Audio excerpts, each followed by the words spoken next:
কিছু নিতে চায় আমার কাছে আসবে এবং রিজনেবল প্রাইসে নেবে। আমি অনেক বড় কিছু আশা করি না, কারণ অনেকে আছে যে এটা 10 লক্ষ টাকা বসে থাকে, না নিলে পরে কান্নাকাটি করে। ওটা আমার দরকার নেই, আমার খুব কম প্রাইসে নিলে আমি দিয়ে দেবো। এই যে বললেন যে ভালো কিছু, আর কতখানি গ্যারান্টি আপনি ভালো আমি কিছু? 100% গ্যারান্টি দেবো, কারণ আমার এখানে আমি ফিট খাওয়াইনি, কোনো ভিটামিন কোনো ইনজেকশন দিইনি। যা আছে আমার ঘরের বাচ্চা। কারণ আমার চিন্তা ভাবনা যদি আমি এখন না বিক্রি করতে পারি, আমি আগামীতে পারবো। আমি যদি ফিট খাওয়াইতাম বা ইঞ্জেকশন দিতাম, আমি আগামীতে পালার কোনো সুযোগ নেই। ওকে 3 মাসের মধ্যে বিক্রি করতেই হবে, এটা আমার সমস্যা নেই। যদি আমার কাছে আরও 1 বছর থাকে সমস্যা নেই, যেহেতু আমার খামার আছে।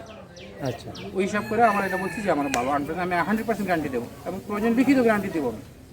কেমন দাম আশা করতেছেন আপনি এটা? ওর দাম আমি তো মানুষের মতো 10 লাখ 20 লাখ টাকা তো লাভ নাই। ওর দাম আমি এখন 5 লক্ষ টাকা দিচ্ছি। 5 লক্ষ টাকা 5 লক্ষ টাকা চাওয়া, চাওয়া দাম। মানে তারপরে আলোচনা সাপেক্ষে? অবশ্যই আলোচনার সুযোগ আছে, আলোচনার সুযোগ রয়েছে। কারণ ওই আমার ঘরের বাচ্চা, ওরা আমার কিনা না যে আমার অনেক চালান করে ফেলে না। ওরা যা খাওয়াইছি যা আসবে আলহামদুলিল্লাহ। আচ্ছা, ঘরের বাচ্চা যেহেতু বেশি উচ্চ আকাঙ্ক্ষা নেই, না, তার মানে এটা চাওয়া দাম। চাওয়া দাম, তারপরে আলোচনা সাপেক্ষে অবশ্যই আলোচনার সুযোগ আছে। সুযোগ করতেছেন আপনি, কেমন হতে পারে বলে মনে করেন? এটা আমি এখন দাম চাওয়া 2.5 লক্ষ টাকা।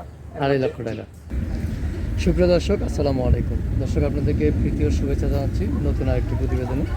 দর্শক, আমরা চলে আসছি বালুয়াটে কেরানীগঞ্জ। দেখতে পাচ্ছেন আমার সামনে চমৎকার দুটি ষাঁড় গরু রয়েছে। তো অনেকে ওদের আগ্রহে বসে থাকেন যে প্রান্তিক খামারিরা ঈদ আসলে কোন ধরনের গরু লালন পালন করতেছেন, কী খাবার দাবার দিচ্ছেন, কেমন দাম আশা করতেছেন, এগুলো জানার জন্য ওদের আগ্রহে বসে থাকেন। তো আজও আমরা তারই ধারাবাহিকতা চলে আসছি সেই রোহিতপুরে। দেখতে পাচ্ছেন চমৎকার দুটি গরু আমরা দেখতে পাচ্ছি, একটা হলো বড় নবাব এবং ছোটো নবাব।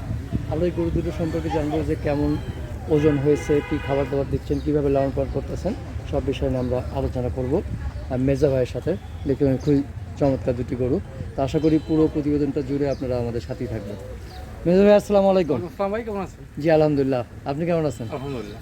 অনেকদিন পর আসলাম, জি, প্রায় 2-2.5 বছর 2 হবে। বছর মতো। আচ্ছা, তো সব মিলে ভালো আছেন তো? জি আলহামদুলিল্লাহ, আল্লাহ ভালো আছে। এই যে দুটি গরু আমরা দেখতে পাচ্ছি, চমৎকার দুটি গরু, এই গরু দুটো তো আপনার খামারের না? জি, আমার খামারের বাচ্চা, মানে জাত উন্নয়ন করা। জাত উন্নয়ন করে। তো এই গরু দুটো আমরা আগে এটা জানি, এটার নাম রেখেছেন নবাব, নবাব। বড় নবাব নাকি? বড় নবাব। নবাব রাখার কারণটা কি? কারণ আমার দেখতে নবাবের মতো, চাল চলন সব নবাবের মতো খুব সুন্দর। আচ্ছা, এই জন্য আর কি রাখা নবাব। এই জন্য রাখা। আর এটা কি ছোট নবাব? জি, ছোট নবাব। এটা ছোট নবাব। তাহলে বড় নবাব সম্পর্কে একটু জানি, যে বড় নবাব কতদিন লালন পালন করতেছেন? আমার এখানে আছে 2.5 বছর, এখানে আছে 2.5 বছর। 2.5 বছর। হ্যাঁ, ওর জন্ম আমার হাতে হয়েছে, আমার খামারেই। আচ্ছা, আমাদের এডিএলের বীজ দেওয়া, এটা এডিএলের বীজ। এডিএলের বীজ। আচ্ছা, কয় দাঁত হয়েছে? আর এখন 2 দাঁত। 2 দাঁত হয়েছে না? 2 দাঁত। 2 দাঁত হয়েছে। তো এই নবাবকে কি খাবার দাবার দিচ্ছেন? এটা একদমই জেনারেলি খাবার, যে কুড়া ভুসি, যেমন কুড়া, গমের ভুসি, ছোলার যে খোসাটা তো ওইটা, এগুলোই দেওয়া হয় সাধারণত। আমি বুঝতে আচ্ছা, তো প্রতিদিন দানাদার খাবার কতটুকু যায়? আমরা দিই প্রতিদিন 12 কেজি। 12 কেজি। ডেইলি আর 12 কাঁচা ঘাস? দুই টাইমে। কাঁচা ঘাস প্রায় 30 থেকে 35 কেজি দিই। আচ্ছা, তো এখন তো যে অবস্থা, এই যে বড় গরু পালন করা, এটা কিন্তু একটা দুঃসাহসের ব্যাপার। হ্যাঁ, অবশ্যই। কারণ বড় গরু দেখা গেছে যে লালন পালন করে, অনেক সময় হাট থেকে চোখের পানি ফেলে বের হয়। বড় গরুর প্রতি মানুষের চাহিদা কম। চাহিদা কম। আর দ্বিতীয়ত হলো, বড় গরু নেয় বেশিরভাগ হলো বড় খামার থেকে, বড় খামার। প্রান্তিক খামারদের কাছ থেকে খুব কমই নেয়। এটার কারণটা কি? কারণ হচ্ছে যারা প্রান্তিক খামারি, ওদের তো বড় লোক কোনো বন্ধু বান্ধব নেই। আর যারা বড় লোক যারা আছে, ওদের বন্ধু সহ বড় লোক, ওরা খামার থেকে আসে, টাকার কোনো ফ্যাক্টর না। আমার এগুলোটা নিয়েও পছন্দ হয়েছে, যত টাকায় করে নিয়ে আনে। কিন্তু আমাদের এখানে এইটা না। আমাদের এখানে যে এটা সেই মাংস হিসাব করে, এইটা হিসাব করে, ওইটা হিসাব করে, যাদের কাছে টাকা না আসে ওরা, যার জন্য প্রান্তিক খামারিরা ঠিক মতো বিক্রি করতে পারে। কিন্তু এইরকম যদি চলতে থাকে আসলে, তাহলে কি প্রান্তিক খামারিরা এরকম বড় গরু প্রস্তুত করতে পারবে আর কখনো? ভবিষ্যতে মোটেও সম্ভব নয়। খাবারের যে দাম, তো ভবিষ্যতে বড় গরু করা কোনোদিনই সম্ভব না প্রান্তিক খামারির পক্ষে। আর যারা কর্পোরেট আছে, যারা ইয়েতে বাণিজ্যিকভাবে করতেছে, ওরাও অবশ্যই সম্ভব। কিন্তু বড় গরু কিন্তু দেখা গেছে যে প্রান্তিক খামারিরাই বেশি প্রস্তুত করতো। বেশি প্রস্তুত করে, কিন্তু লাভ নেই, এগুলো করে লাভ নেই। খাবারেরও অনেক দাম, অনেক দাম। অনেক দাম। আচ্ছা, তা আপনারই এই বড় নবাবের পেছনে দৈনিক কত টাকা খরচ হতে পারে? দৈনিক আমার 1000 টাকার মতো খরচ আছে আর পিছে, টোটাল 1000 ঘাস, কারেন্ট যে লোক আছে আমার, ওর সহকারে। আমি এত বেশি খরচ করি না, বা বেশি বলিও না, বলার দরকার নেই। কাঁচা ঘাস কতটুকু যায় দৈনিক? ওরে দিই 35 কেজির মতো। 35 কেজি। আচ্ছা আচ্ছা, 35 কেজি দৈনিক যায় দৈনিক কাঁচা ঘাস। আচ্ছা, তো মোটামুটি সুস্থ আছে তো? আলহামদুলিল্লাহ একদম সুস্থ। ভ্যাকসিন করা সব? ভ্যাকসিন করা আছে। ভ্যাকসিন কারণ করা। এত বড় বড় যদি ভ্যাকসিন না করি। আচ্ছা, তো এই যে নবাবকে নিয়ে দুটি নবাব, ছোট নবাব এবং বড় নবাব, তো এই দুইটি নবাবকে নিয়ে আসন্ন কুরবানি উপলক্ষে কেমন আশা করে আছেন আপনি? কি আশা করতেছেন? আশা তো করেছি খুব ভালো দামে বিক্রি করবো ওকে।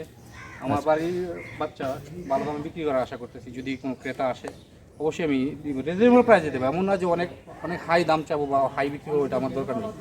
আচ্ছা, কেমন লোকের হাতে তুলে দিতে চান? তো মেজো ভাই, আর দুটি নবাব আপনার সামনে, এই নবাব দুটিকে আপনি কেমন মানুষের হাতে তুলে দিতে চান?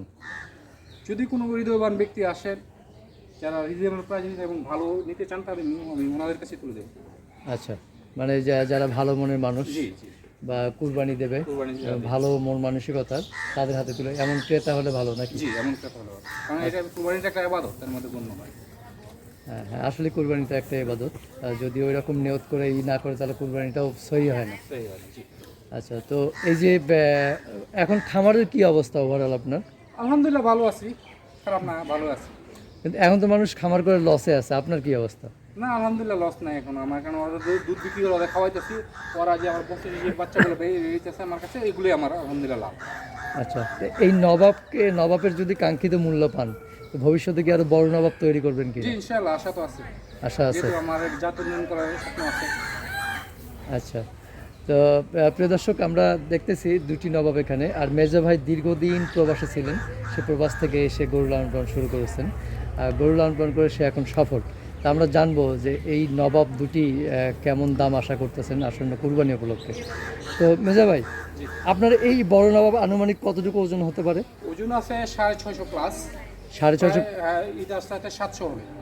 আচ্ছা, বডি ওয়েটটা, লাইভ বডি। Live weight. এটা কি স্কেলে নাকি ফিতার মাপে? না ফিতার মাপে। ফিতার মাপে। এখানে স্কেলটা নাই। একটু প্লাস মাইনাস হতে জি পারে। একটু প্লাস মাইনাস হতে পারে। আচ্ছা, তো এই কুরবানি উপলক্ষে কেমন দাম আশা করতেছেন আপনি এটা? ওর দাম আমি তো মানুষের মতো 10 লাখ 20 লাখ টাকা তো লাভ নাই। ওর দাম আমি এখন 5 লক্ষ টাকা দিচ্ছি। 5 লক্ষ টাকা 5 লক্ষ টাকা চাওয়া? চাওয়া দাম। মানে তারপরে আলোচনা সাপেক্ষে? অবশ্যই আলোচনার সুযোগ আছে। আলোচনার সুযোগ রয়েছে। কারণ ওই আমার ঘরের বাচ্চা, ওরা আমাদের কিনা না যে আমার অনেক চালান খারাপ ফেলে না, ওরা যা খাওয়াইছি যা আসবে আলহামদুলিল্লাহ। আচ্ছা, ঘরের বাচ্চা যেহেতু বেশি উচ্চ আকাঙ্ক্ষা নেই, না তার মানে এটা চাওয়া দাম, চাওয়া দাম। তারপরে আলোচনা সাপেক্ষে অবশ্যই আলোচনার সুযোগ আছে। সুযোগ আছে, যা হয়। তো প্রিয় দর্শক, শুনলেন, খুবই সুন্দর কথা বলেছেন যে আলোচনা সাপেক্ষে আলোচনার সুযোগ রয়েছে। তো এই ক্ষুদ্র খামারিরা কিন্তু অনেকটা আশা করে এই গরুগুলো লালন পালন করেন, আর যদি সঠিক দামে সে বিক্রি করতে পারেন। তো আমরা বড় নবাব সম্পর্কে জানলাম, এবার আমরা ছোট নবাবের কাছে যাই। ছোট নবাব একটু দুষ্ট প্রকৃতির, আর ওর নাকি নেই তো, যার জন্য একটু বেশি চঞ্চল আর কি। চঞ্চল। আচ্ছা, ছোট নবাবের বয়স কতদিন হলো? ওর বয়স 2 বছর। 2 বছর? এখনো দাঁত হয় নাই নাকি? না এখনো দাঁত হয় না, তবে শিং হয়েছে, কুরবানি দেওয়ার উপযুক্ত। কুরবানি দেওয়ার উপযোগ্য হয়ে গেছে। আচ্ছা, তো এই খাবার দাবার কি একই তো সব? একই খাবার, ওর একটু কম দেয়, ওর একটু বেশি। আচ্ছা, কম বেশি কেন? কারণ ওর একটু কম আর কি, ওজনে কম আছে, যার জন্য কম দিতে হয়। আচ্ছা, মানে বডি অনুযায়ী বা Body অনুযায়ী খাবারটা দিই। খাবারটা দিতে হয়, কারণ পরিমাণে বেশি হয়ে গেলে আবার পেট খারাপ হওয়ার সম্ভাবনা অনেক। পেট খারাপ হওয়ার সম্ভাবনা হয়। আচ্ছা, তো এইটা তো দেখে বোঝাই গেছে, আমরা দেখেছি যে এটা আরও বেশি চঞ্চল এবং সুস্থ আছে বলেই কিন্তু চঞ্চল। জি আচ্ছা, একদম 100% ন্যাচারাল খাবার দেওয়া হয়, ন্যাচারাল খাবার দেওয়া হয়। ন্যাচারাল খাবার দেয়। এইটার ওজন কতটুকু আশা করতেছেন? এটার ওজন তো আমি আশা করি যে 350 মতো হবে।